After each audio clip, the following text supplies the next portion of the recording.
بسم اللہ الرحمن الرحیم. خاتون حضرات، میں ہوں اختر عباس اور آپ سب کو میرا سلام پہنچے. زندگی میں ہمیں چھوٹے یا بڑے دکھ ملتے ہیں. یہ دکھ کبھی کبھی ہم لوگوں کے ذمہ لگاتے ہیں، کبھی حالات کے ذمہ، کبھی افراد کے ذمہ. پر اکثر ایسا ہوتا ہے کہ اس دکھ کی بنیاد ہمارے اپنے ہی وجود میں ہوتی ہے. آج ہم اس پہ بات کریں گے کہ بعض ڈیورس اور جو علیحدگی ہے یہ اتنا بڑا دکھ ہوتا ہے، بالکل معمولی، بظاہر دکھنے میں معمولی چیزیں اس کی وجہ بنتی ہیں.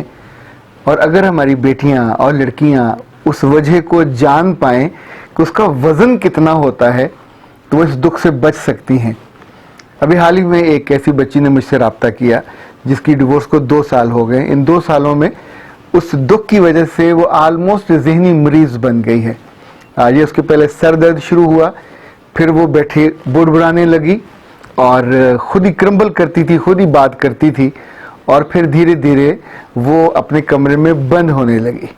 اور یہ ذہنی مرض ایسا بڑھا کہ وہ لوگوں سے انٹریکٹ کرنا اس نے بند کر دیا. جب میرے پاس آئی تو ہم نے بہت دیر بات کی. تو میں نے پوچھا تمہاری ڈیورس ہوئی کیوں؟ تو اس نے کہا کہ میں موٹر سائیکل پہ بیٹھی تھی. تو میں نے پوچھا کہ یہ موٹر سائیکل پہ بیٹھنا ڈیورس کی بالکل نئی قسم ہے، یہ بھلا کیا بات ہوئی؟ اس نے کہا نہیں ایسا نہیں، میں جو میرا گھر ہے سسرال کا وہ میرے ماں باپ کے گھر کے بہت زیادہ دور نہیں ہے. تو میں جب بھی اپنی والدہ کے ہاں جاتی تھی تو ہمارا جو ہمسایہ ہے ان کا لڑکا، میرا چونکہ ہم عمر ہے تو کہیں بازار جانا ہو تو اس کو میں بلاتی تھی، اس کے ساتھ موٹر سائیکل پہ بیٹھ کے بازار چلی جاتی تھی. یہ شادی سے پہلے بھی میرا معمول تھا. جب میرے میاں نے مجھ کو ایک آدھ دفعہ دیکھا بازار میں تو انہوں نے مجھ سے پوچھا کہ وہ کون ہے. تو میں نے بتایا کہ ہمارا ہمسایہ ہے. تو میرے میاں نے کہا کہ آئندہ مت بیٹھنا. تو اس نے کہا کہ منع کرنے کے باوجود میں منع نہیں ہو پائی، کیونکہ ضرورت ہوتی تھی تو چلی جاتی تھی. اور پھر دوسری دفعہ، پھر تیسری دفعہ، اور اس کے بعد ہماری علیحدگی ہو گئی. جب وہ بات کر رہی تھی تو میں نے ان سے کہا بیٹا زندگی میں جو میں نے سیکھا کہ ایک چیز نادانی ہوتی ہے، یہ معصومیت ہوتی. نادانی میں آپ کو فہم نہیں ہوتا، عقل نہیں ہوتی. اس کے بعد غلطی ہوتی ہے. غلطی عام طور پہ کوتاہی سے، کوتاہ بینی سے، کوتاہ فکری سے، یعنی ذہن آپ کا اس طرف نہیں گیا، آپ نے اس کو محسوس ہی نہیں کیا کہ مجھ سے غلطی ہو گئی، وہ غلطی مانی جاتی ہے. غلطی انڈے بچے دیتی ہے. غلطی سے جو اگلا درجہ ہے اس سے ایک سٹیپ اوپر وہ گناہ کا ہے، اور گناہ سرزد ہوتا ہے. یہ مسلسل غلطیوں کے بعد یہ تواتر جو ہے اس کا رزلٹ گناہ میں نکلتا ہے. اور گناہ کے بعد جب گناہ رکتا نہیں ہے تو پھر جرم بنتا ہے. یاد رکھیے گا، گناہ پہ معافی ہو جاتی ہے، گناہ پہ پشیمانی ہوتی ہے، گناہ پہ انسان روتا ہے، رو کے فریاد کرتا ہے. یہ اللہ کے رسول نے بھی بتایا. لیکن جب آپ جرم کر لیتے ہیں تو جرم کے بعد پھر سزا واجب ہو جاتی ہے، پھر معافی کا اختیار ختم ہو جاتا ہے. جرم عام طور پہ قانون کی خلاف ورزی کرنے پہ، سوسائٹی نے جو نارمز بنائے ہوتے ہیں اس کی خلاف ورزی پہ.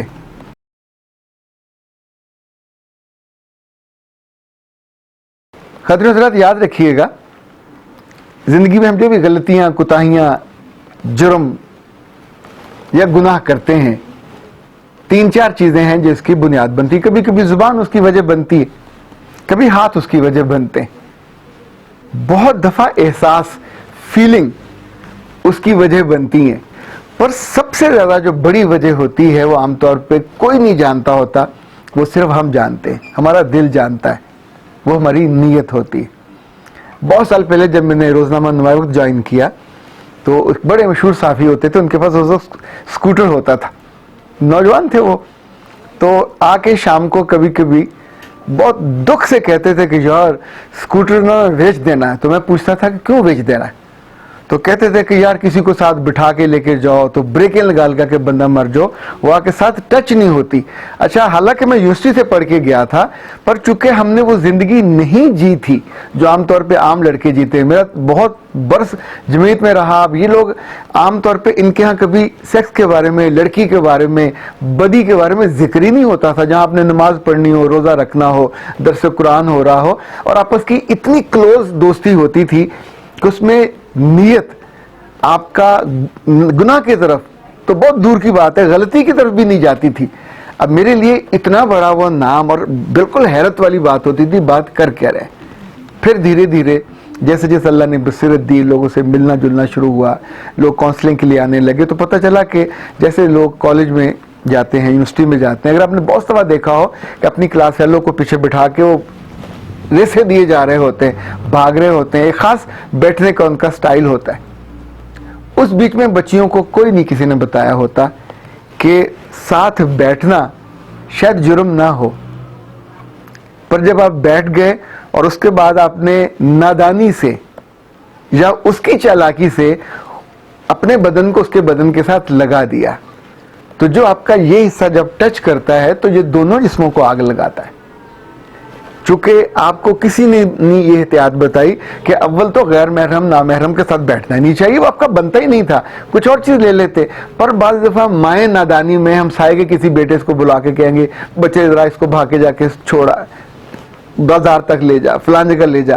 اب یہ سوچے بنا کہ بچی کا بدن بن رہا ہے، you ought to be careful, آپ کو کیئرفل ہونا چاہیے. یہ تو آپ خود اس آگ کو ہوا دے رہی ہیں جو آپ کو نہیں دینی چاہیے، پر آپ کی نادانی ہے. اب وہاں غلطی سرزد ہوگی ایک ہی چالاکی کی وجہ سے، پھر دونوں کو اس کا اچھا وہ لمس اچھا لگنے لگتا ہے. جب لمس اچھا لگنے لگتا ہے تو وہاں سے پھر غلطی گناہ میں ڈھلتی ہے. پھر کسی جگہ جا کے بیٹھیں گے، کھانا کھائیں گے، کسی جگہ چلے جائیں گے اور وہ گناہ میں کنورٹ ہو جائے گا. جب دونوں مل جائیں گے تو گناہ بن جائے گا. اب اس گناہ پہ کتنا رب ناراض ہوتا ہے، کتنا آپ کو پتہ چلے، اس کو چھپانا پڑے گا. آپ کو پتہ چلے گا تو کہ آپ کو اچھا لگے گا. تو جب اب میاں چونکہ اسی ایج سے گزرا ہوا تھا، لڑکپن بھی اس نے دیکھا، جوانی بھی دیکھی، وہ لڑکیوں کے اس پرسیپشن سے بھی واقف تھا اور لڑکوں کے پرسیپشن سے بھی واقف تھا. یونیورسٹی کے زمانے میں میرے ایک طالب علم نے آ کے مجھے کہا کہ سر آپ جانتے ہیں فلان لڑکی میری اس سے شادی ہونے والی، ہم دونوں کلاس فیلو ہیں، پر وہ اتنی بے وقوف اور معصوم ہے کہ میرا فلان دوست کبھی کبھی اس کو ہاسٹل سے لینے چلا جاتا ہے، اس کو منع کریں کہ اس کے ساتھ نہ بیٹھا کرے، اس کے ساتھ نہ بائک پہ آیا کرے. تو میں نے ہنستے ہوئے کہا بھئی تمہارا دوست ہے، منع کرو. کہیں گے سر آپ نہیں جانتے، میں اس کے ساتھ رہتا ہوں، ہم روم میٹ ہیں، تو جو آپس میں چیزیں ڈسکس کرتی ہیں وہ ایک ایک، چونکہ اس سے پہلے یہ باقی لڑکیوں کے بارے میں ڈسکس کرتا تھا، ان کے لمس کو، ان کے ساتھ چھونے کو، بریک لگانے کے بعد ایک دوسرے کے ساتھ، یا ایون ہاتھ رکھنے کو، کندھے پہ ہاتھ نہیں رکھواتے، جس جگہ تھائز پہ یا کمر پہ ہاتھ رکھوانے کو، اور جس طور پہ وہ قربت کو مینج کرتے. یہ احساس کسی طالب علم کے ساتھ ہو، یہ کسی کزن کا معاملہ ہو، یہ کسی ہمسائے کا معاملہ ہو، یاد رکھیے گا جیسے جیسے بچیاں بڑی ہو رہی ہوتی ہیں تو یہ ان کو بتانا، احساس دلانا. میں اس معاملے میں بالکل کلیئرٹی کے ساتھ آپ سے گزارش کروں گا کہ کسی بہن کو کبھی سگے بھائی کے ساتھ بھی بیٹھنا ہو تو دونوں کے بائک کے بیچ میں ڈسٹینس کو مینٹین ہونا چاہیے. چاہے وہ کوئی کتاب رکھ لے، چاہے کوئی بیگ رکھ لے، کوئی ایسی چیز. دیکھیں جب بھی انسان دوسرے کو چھوئے گا، گناہ کا آغاز کہاں سے ہوتا ہے؟ احساس فیل کرنے سے ہوتا ہے. دوسرے کی زبان سے بہت اچھے جملے سننے کے بعد ہوتا ہے، یہ ہمارے کانوں کو اچھے لگتے ہیں. پھر چھونے سے ہوتا ہے، پھر یہ جرم بنتا ہے اور جرم کی سزا ہوتی، دنیا میں بھی ہوتی، آخرت میں بھی ہوتی، گھر میں بھی ہوتی، آفس میں بھی ہوتی. نادانی سے کوتاہی، کوتاہی سے غلطی، غلطی سے گناہ، اور گناہ سے جرم بننے کا جو سفر ہے یہ ہمارے سامنے ہو رہا ہوتا ہے. اس میں بالعموم دوسروں کا علم نہیں ہوتا. خود آپ کے اندر کیا خواہش ہے، آپ کی سوچ کیا ہے، آپ کی فیلنگ کیا ہے، آپ کی نیت کیا ہے. جو کہ انما الاعمال بالنیات، گناہ بھی نیت کے ساتھ جڑا ہوا ہے، ثواب بھی نیت کے ساتھ جڑا ہوا ہے. میں تو اتنا جانتا ہوں کہ کبھی کبھی انسان بے دھیانی میں ایسا کام کرتا ہے. یہ ترمذی میں امام محمد بن عیسیٰ الترمذی نے اس کو لکھا، حدیث کے طور پہ بیان کیا ہے کہ انسان کچھ ایسا کام کرتا ہے کہ وہ گرتا چلا جاتا ہے 70 برس آگ میں گرنے جیسا، اور اس کے لیے لکھ دیا جاتا ہے قیامت میں اللہ کی ناراضی مستقل. اور کبھی انسان اپنی نیت سے، اپنے ارادے سے بے خیالی میں، بے دھیانی میں بھی ایسا کام کر جاتا ہے کہ جو اللہ کو محبوب ہوتا ہے اور اس کے لیے لکھا جاتا ہے قیامت والے دن اللہ کی قربت، اللہ کی خوشی، اللہ کی خوشنودی. جب جب آپ زندگی میں کوئی غلطی کر رہے ہوتے ہیں، کوتاہی کر رہے ہوتے ہیں، اگر کہیں موقع پہ اس کی سزا مل جائے تو میرا خیال ہے یہ بہت سستے میں جان چھوٹنے والی بات ہے. پر اگر آپ اندر سے سینسٹیو بھی ہو، اندر سے سمجھدار بھی ہو، وہ جو بوجھ ہے اپنی غلطی کا جو گناہ میں ڈھلا ہوتا ہے وہ پھر برداشت نہیں ہوتا. رشتہ ٹوٹنے کے بعد بھی، پھر نیا رشتہ بننے سے پہلے وہ جو بیچ کا وقت ہے وہ بہت بھاری گزرتا ہے. چونکہ میں اس بات کا آئی وٹنس ہوں، میں نے وہ سنا، پھر میں نے بہتر جانا یہ ضروری نہیں ہے کہ آپ کے ساتھ بھی ایسا ہو، اللہ نہ کرے کسی کے ساتھ بھی ایسا نہ ہو. میں جب کوئی بات ممکن ہے لاکھ میں کروڑ میں ایک ہی دفعہ ہوا ہو، لیکن خدا نہ خواستہ دوسری دفعہ آپ کے ساتھ تو نہ ہو جائے. جب بھی ہم کو خبر ہوتی ہے تو ہم پھر بے خبری میں نہیں مارے جاتے. بے خبری میں مارے جانے والے عام طور پر بعد میں کہتے ہیں ہمیں پتہ ہی نہیں تھا، کاش ہمیں پتہ ہوتا، ہم اپنی بیٹی کو بہن کو بتا پاتے یہ نہیں کرنا. تو بابا اب آپ یہ نہیں کہہ پائیں گے کہ ہمیں خبر نہیں تھی.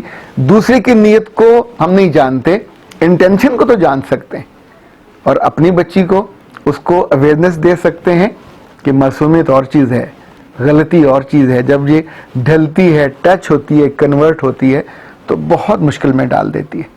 اختر عباس کو اجازت دیجیے. السلام علیکم.